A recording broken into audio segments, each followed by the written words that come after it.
We have Malachi Moore, and he's ready for questions. We'll start here on the left side, third row. Malachi, how important was it to you and your teammates to really rally and get everybody together and make sure you guys stay in Tuscaloosa and not into the transfer portal, because that is common when you get a new head coach? Right. It was very important. I think that's one of the things that was our main focus when Coach Saban made his decision, and the leaders on the team to try to get everybody together, get everybody to have a level head, and just don't make any rash decisions. Right side, third row. Malachi Moore, Corey LeBounty, WNSP 105.5, Mobile, Alabama. Talk about being named a permanent team captain, what that means to you and your legacy, helping this momentum shift and with the coaching change moving forward. Right. It definitely meant a lot. My teammates picked me to be a permanent captain at the end of the year, and it's something that I definitely have a high regard to. It's definitely a great honor to be appointed by your teammates, your brothers, somebody that you go to work with each and every day, and for just being yourself and them recognizing you and your leadership, it was a special moment. Third row, and then pass it over your right shoulder. Micah, Tyler Shaw with KBTX and College Station. What's been the biggest difference, in philosophies between Nick Saban and now Kalen DeBoer? And then who's got the better fit here at Media Days, you or Jalen? Oh, that's a great question. Coach Saban and Coach DeBoer, they have two different coaching styles. Both of them work, and both of them are very effective. But like I said, they just have two different ways of going about it. And Coach DeBoer is kind of more of a player-led type of coach. He kind of let his players take over and lead a team. But when he has things to say, he definitely voices his opinion and lets it be known when things are on his mind. But best fit, man, I would have to say me. J Mill got a little all black going on. I got a little color in mine, so I'm gonna have to go with myself. Front row, all right.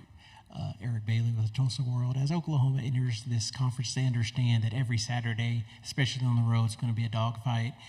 What can they expect in the SEC with road football games, and what is the toughest road venue you've been to during your career playing at Alabama?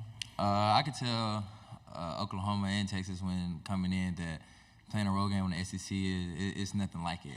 The fans are second to none, the conference is second to none, and everybody's going to be ready to go each and every week, despite anybody's record. Any given Saturday, you can be beat if you don't bring your best that day, and the fans are definitely going to let you know that they're there for sure. And the toughest away game, I don't know, man. Every SEC away game is kind of the same for me. It's loud, rowdy, and my head is rattling after the game. But it's a fun environment to play in. Going away to somebody else's territory is always fun.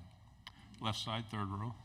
Hey, man, Ben Bobick, Local 3 News in Chattanooga. Amari Jefferson's a freshman from our area that came in this summer. From your point of view, how has he adjusted to college ball, and do you foresee him, being a contributor down the line for this team? Right. Amari, he's been doing a great job of coming in and coming to work each and every day.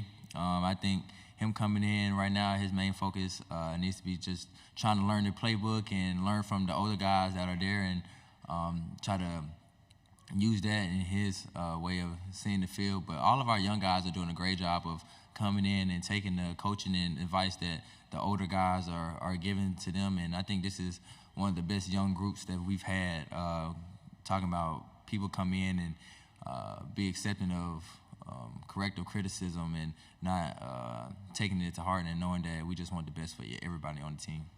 On the right in the back, on the aisle. Yeah, Malachi, kind of keeping up with that, Ryan Williams is someone your teammates really praised this week. Just what have you seen from him since he's got on campus this summer?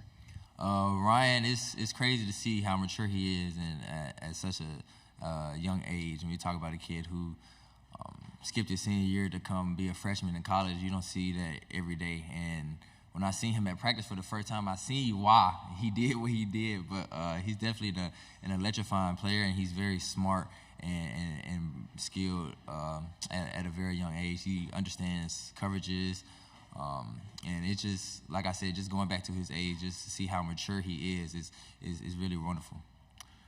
On the back, and then pass it up and to your left. Dan Peck, ESPN 106.7 in Auburn. Tyler said he never doubted the 2023 Iron Bowl for a second. I'd love to know your thoughts. They're from the sideline watching that final drive as Alabama came back and won the game. There's never any doubts. The last play of the game, when it was 4th and 31, we was kind of all in the huddle. Like, I just told everybody in the offense, like, anybody who had a chance to catch the ball, I was going to tell them that, like, bro, like, I believe in you. You can do it. Like, so if the ball get thrown your way, like, you can do it. But after I did that, went over to the sideline, and I turned around. I put my head down, put a towel over my head. I didn't want to see. And then all of a sudden, I hear cheering, and I'm like, it's not that loud, though. And I look up, and it's our fans cheering. I'm like, what happened? What happened? Like, J. Mill just threw a touchdown. I just started going crazy. But, yeah, that was a crazy time. Right side, second row. You've had a chance to play Texas 2 years in a row. I'm just curious, how do you think, just playing them 2 seasons in a row, how do you think their talent compares to the upper level of the teams in the SEC? Texas, they're a very talented team. I think Coach Sark has done a great job coming in and kind of bringing in a winning culture that wasn't there before, and the way he just took them in the first 2 years of being there. And see, last year they made it to the college football playoffs, and they're always a very talented team on defense, special teams, and offense, and it's great to have them in the SEC. 5 rows back on the aisle. Hey, Malachi, Olivia Whitmire with Channel 19 up in Huntsville. We talked with Tyler and Jalen as well about the end of the season and how you guys are using the Rose Bowl as motivation going into this year. As one of the leaders on this team, just kind of how are you reflecting on the way last season ended and using that going forward? Yeah, I think about the Michigan game almost every day, so to say.